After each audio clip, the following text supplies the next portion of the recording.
Alors autrement, il y a une chose qu'il faut savoir aussi, c'est que le SNAM essaye de faire avancer une revendication, c'est le fait que les plateformes rémunèrent sur la base de ce qu'on appelle l'utilisateur et non pas au prorata.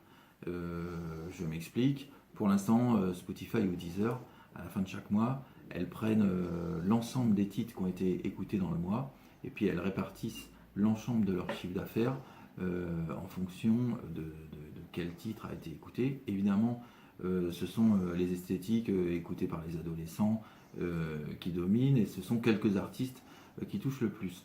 Alors que si on passait à ce qu'on appelle user-centric en anglais ou un paiement basé sur l'utilisateur, bah, ça veut dire que quand un utilisateur a payé ses 10 euros d'abonnement, eh bien les 10 euros sont répartis entre tous les titres de tous les artistes qu'il a écoutés dans le mois.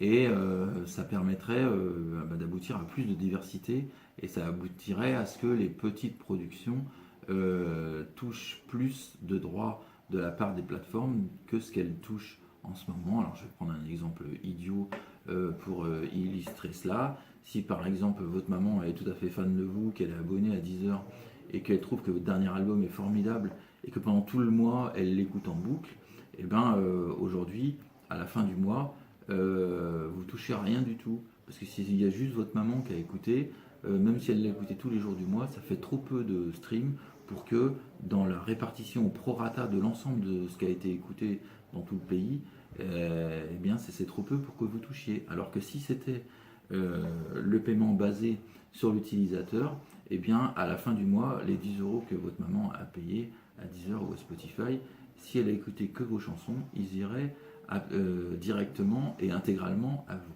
Voilà, donc c'est une bataille qu'on essaye de mener pour changer le mode de paiement des plateformes. Voilà, et puis il y aura encore beaucoup à dire sur tous ces sujets. On essaiera de faire d'autres vidéos. Je vous renvoie aussi sur le site internet du SNAM CGT où on met un certain nombre d'actualités et un certain nombre d'informations.